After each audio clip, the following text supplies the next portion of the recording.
بسم اللہ الرحمن الرحیم۔ دوستو، یہ قلعہ ڈراور کی بہت ہی پرانی 200 سال پرانی مسجد ہے، بادشاہی مسجد ہے۔ یہ جامع مسجد ہے اس علاقے کی، بہت ہی بڑی۔ اس کا اندرونی منظر میں آپ کو دکھاتا ہوں، تو چلتے ہیں اندر کا حساب لگاتے ہیں، ماحول دیکھتے ہیں کہ مسجد کتنی پیاری اور خوبصورت ہے۔ یہ 1220 ہجری میں بنی ہوئی مسجد ہے۔ اس کی بنیاد 1220 ہجری میں رکھی گئی تھی۔ یہ دیکھیں اس کا اندرونی منظر، یہ بہت ہی بڑی جامع مسجد ہے اور انتہائی خوبصورت ہے۔ تو یہ اس دور کے کاریگر نے بنائی تھی، تو ماشاءاللہ ہم اس کو داد دیتے ہیں۔ اس نے انتہائی خوبصورت اور پیارے انداز میں، پیارے ڈیزائن میں یہ مسجد بنائی ہے۔ اگر یہاں پہ پنکھوں کی سہولت نہ بھی ہو تو یہ ہوادار مسجد ہے۔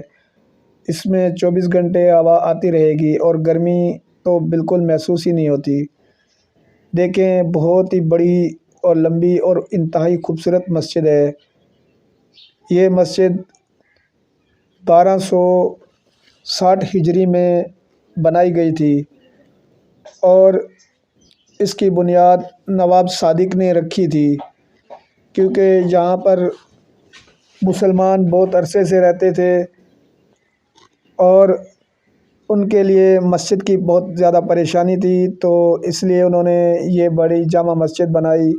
یہ دیکھیں اس کا بیرونی منظر، یہ کتنی بڑی جامع مسجد ہے، بہت ہی خوبصورت انداز میں باہر بھی بنائی گئی ہے۔